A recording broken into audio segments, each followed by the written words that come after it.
Moorish leaders' historical message to America. And I'm going to read all, and it'll also give you reference points for research. So be patient. It's not too long. It's only a couple pages. However, it's important for anybody who has questions about the Moorish movement. Very important. In connection, this is Moorish leaders' historical message to America. Noble Drew Ali. In connection with the aims, objects, rules, and regulations of the Moorish Science Temple of America, I deem it proper to submit to you a brief statement of our organization covering its inception, rise, and progress, and of the Mohammedan religion, which I hope will be satisfactory to you and be the means of causing you at all times to adhere to the principles of love, truth, peace, freedom, and justice in your relation with mankind in general. I further most anxiously hope this brief statement will help you to more clearly see the duty and wisdom of all times upholding those fundamental principles which are desired for our civilization, for our posterity, and as obedience to law, respect and loyalty to government, tolerance, and unity.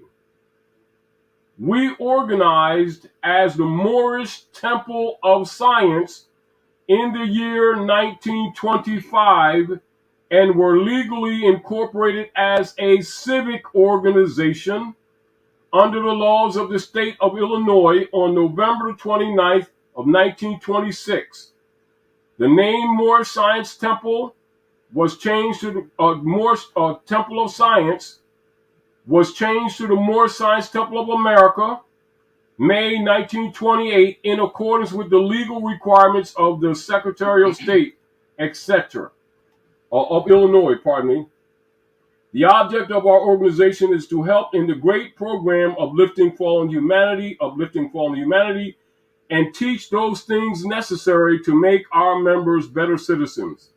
Now, that's just a few paragraphs of about 4 or 5 pages. And right now, many of you know, which was said earlier with the sister when she says, Taj, Tarik Bey, why are you not teaching these things in the Moorish Science Temple of America? That was a brother that asked that. A brother, etc. And you will find that many of the governors, i.e. of the Moorish Science Temple of America, have been promoting for years that this is no civic organization. That is a religious organization only, talking about that religious affidavit. And therefore, those civic activities and enforcement of Constitution, which is civics, was not allowed in the teaching forums accordingly. That's an established fact. It's not a condemnation, and it's not a support, etc. It is just a fact of information for those who have wondered why I founded the Roundtable in 1982 and why I became a Mayor of the Order of the Great Seal with a registration in the Library of Congress, etc. And that's a fact. And I've been operative for years, etc. And I've been known for that around the world. But you don't see me going promoting that title, etc. I just do the work. And then by virtue of that, authorized to go to the hedges and the highways to help make our people aware, and by order of the Great Seal of the ancient Canaanite Moabite nation, by right of law and right of position delegated, have been nationalizing people. And then promoting them go to the temple and also for them to study and not trying to make them followers and club members, which I already know has been detrimental to our people. Other people may take different positions. I'm not arguing with them. They got to do what their mother sent them to do. In the end, we'll see who has the proper chess move. Because the stuff is falling apart now, ain't it? Moorish Rick said, Miss G, you be starting trouble. Not trouble in my start. I ain't starting no trouble. You got me confused there. Yeah, say he's don't start no stuff. I ain't, I ain't starting no trouble. I just speak the truth in love. And like we talk on you. It's like this. In order to fix things, we can't be sensitive, and we've got to be honest. I ask you very. And we got to be honest with the questions. I and we ask you very honest questions. I mean, and that's honest. When I joined the temple, I ask you if that affected you, if you had an issue with. I mean, I did what I did because I'm grown and make my own decisions. And once I heard some of the things they're teaching, I say go ahead. You need that experience. Absolutely. Because it becomes your own. Right. And you'll comprehend why they're doing what they're doing and that they're proper. Right. And for those who question, we're talking about Temple 43. Yeah, that's right. And it's not discrediting any other temples. We're just talking about our experience, our walk. Right. Because this is a walk of learning. Absolutely. And there's some who acknowledge that Noble Drew Ali taught civics, and there's some that won't. And so you understand some of the schism. Right. You know, we ain't, man, this is a war. They've been warring on us. And not to admit that would be irresponsible and dishonest, wouldn't it? Absolutely. Wouldn't it be? It would. You can't help the people by lying to them, can you? Right. Let me ask you this question that I didn't see this down here. That's because we're at the end.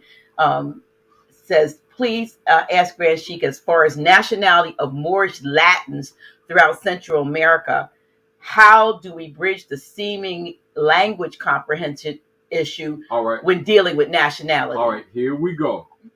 Now, for those of you who have available to you the Circle 7 Quran, give me the Circle 7 Quran. Mine's all over there. Is it where? It's over there. They were in that. See that thing with the lines around? I mean, see the book with the rings? It's in that envelope. All of them are over there. So when I do study, see that thing right there? Oh, yes. The envelope, yes. They're inside. Excuse me, just a minute. I'm sorry.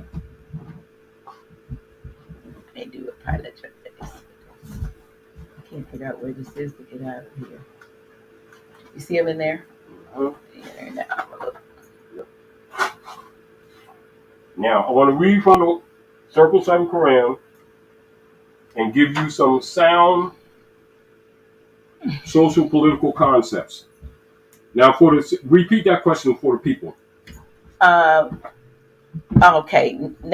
As far as nationality of Moorish Latins throughout Central America, how do we bridge the seeming language comprehension issue when dealing with nationality? Now in the political realm, you would call that Tower of Babel. In the splitting of the language. Babel, or what? Babel. Babel. We call Babel. Now, in fact, you would also comprehend the dominion of Africa. This is very important. And this would be chapter 47, Egypt, the capital empire of the dominion of Africa. The inhabitants of Africa are the descendants of the ancient Canaanites from the land of Canaan. Old man Cush and his family are the first inhabitants of Africa who came from the land of Canaan. His father Ham and his family were second. Then came the word Ethiopia, which means the demarcation line of the dominion of Amexem, the first true and divine name of Africa, the dividing of the land between the Father and the Son. The dominion of Cush, northeast and southeast Africa, and northwest and southwest was his father's dominion of Africa. In later years, many of their brethren from Asia and the Holy Lands joined them.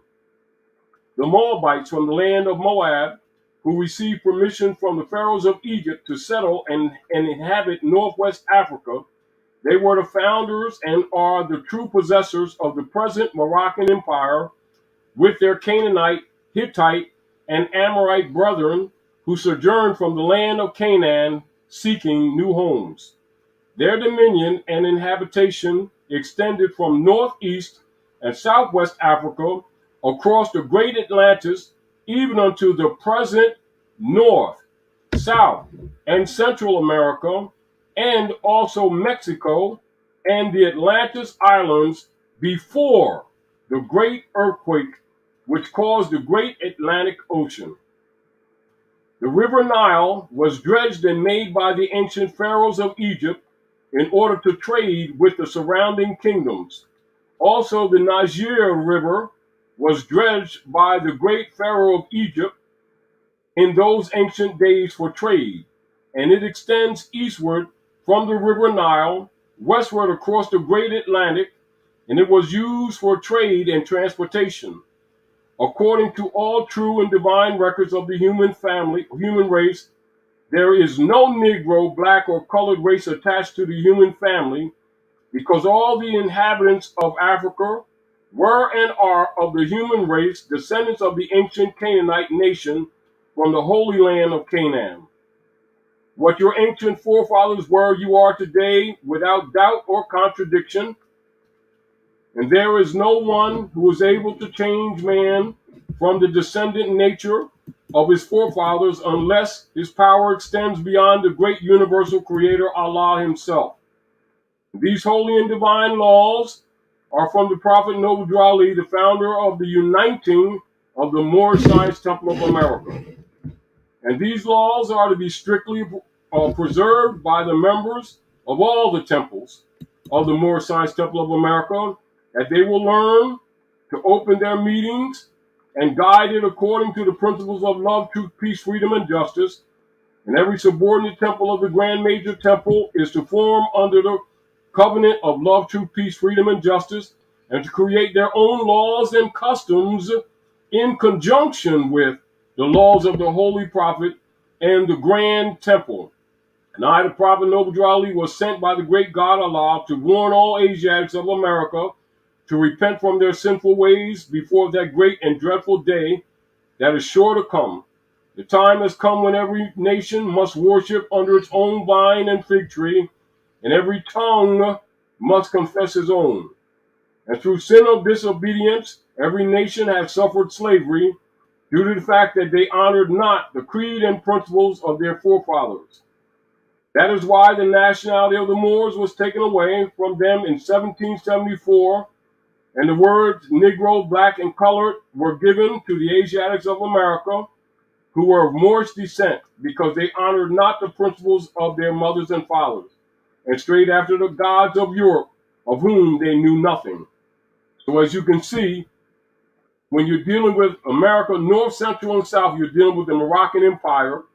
And of course, they will tell you, and this is after the fall of the Red House in the Alhambra in Andalusia, which they refer to as Spain after the military operations known as Ferdinand and Isabella, etc., which are military operations, not so much just people as you've been told, etc. That's when Al-Andalusia was named Spain. And so the Moorish Latin was called Spanish, which does not exist. It's Moorish Latin. And so when you go into Moorish history, you will see, or the Moorish Canaanite history, you'll see the multiple dialects from Ibri, that you call Hebrew, from Urdu, Persic, etc., which you call Persia, etc., Persic, Arabic, Aramaic, etc. All of these are dialectical forms. And before the Germanic tribes of hybrid Europeans took over and started burning books and destroying erudition systems of human development, etc., it was common, and it's common now even with many people of Africa who are less colonized than we are here, to speak 7 or 8 languages as a common format. And as you can see, usually when you come more to the north side, you'll see more of the Moors are less able to dialectically disseminate the different dialectical forms of Moorish Latin, etc. And so there's a concept of that we only speak one language type thing, when that's never been true. And so this is again why etymology or the etymon degree is not taught to the people, particularly in the North, because the heartland of the north of North America is where they've been launching the wars against the rest of the world, etc. So it was vital to the hybrid Europeans to suppress fundamental erudition among the Moors of the north. So much of our linguistic Babel suffering comes from that. So it is in our interest to we make those repairs, but know for sure that all of the people, the Tainos, the Borican, etc., Arawak, etc., in the Carib, all the different Caribs, all of these are Moorish Berber tribes. Get over it and start loving one another and start executing your right of estate. Anyway, I want to thank you all for sharing this night with us, etc. And as usual, we try to, answer a lot of questions, and we try to be open and understand that and comprehend that we have in dialogue because we're family. We're not trying to be, we're the boss and you're the follower. That's not how this works. And as you study, you bring stuff to the table. And yes, ask those tight questions because because they need to be answered. Because a lot more people need to be questioned on things that they've been doing. Anyway, your continued support of the House of Reawakening Minds is greatly appreciated. We want you to know that. We really do. And you can volunteer to assist us with your technical skills and abilities by calling Dr. G during normal business hours at 302-345-0500. That is 302-345-0500. And you can also support via Cash App at cash.me/$reawaken or PayPal at paypal.me/Nyla Gilliam, or send money orders payable to House of Reawakening Minds, and that will be sent to 602 Vandiver Avenue, Wilmington, Delaware Republic, zip exempt 19802. Thank you for sharing this evening with us, and we hope we help again, because unless our people know what got us in this condition, we can talk all kinds of trash and come together with all kinds of clubisms, but you're not going to heal the nation, and you can't create a new nation. The nation already exists. It's been injured, and it's our duty to help in the great missionary work of uplifting and fallen humanity, and so we need healing, we need support, etc., but do it with love, good intentions, and never with selfish, narcissistic intent, etc. And so you all have a grand evening. And Dr. Nyla, will you share anything with us tonight before we close out? I think I've shared enough. All right. I thank everyone again.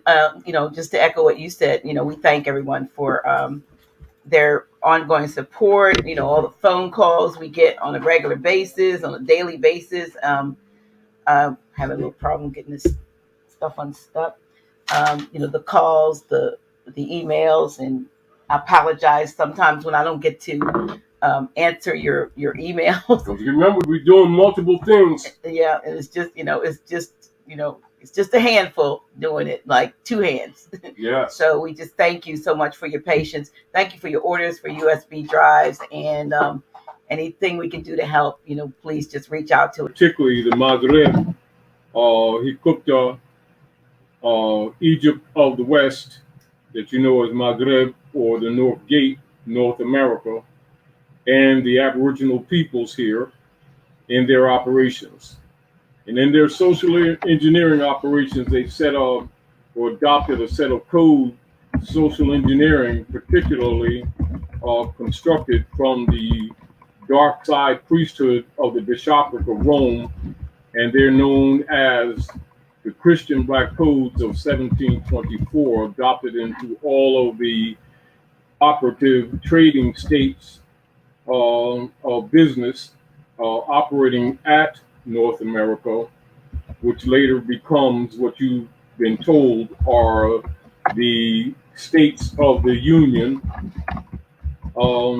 which for the most part have been operating in from a de facto platform, particularly since 1860, 61, 62, and constructively well organized since 1871. When those of you who know about some of the operative political body politic operations operating at North America, you will be familiar with what is known as the Organic Act of Congress of 1871, and most scholars and peoples who teach civics are well aware of that official operations of de facto political platforms. Now, operatively, in order to write themselves into the history of the Asiatics here at the North Gate, many among the hybrid Europeans, coming from most of what they would call the dross class, coming from the Iberian Peninsula that you know as Europe today, etc.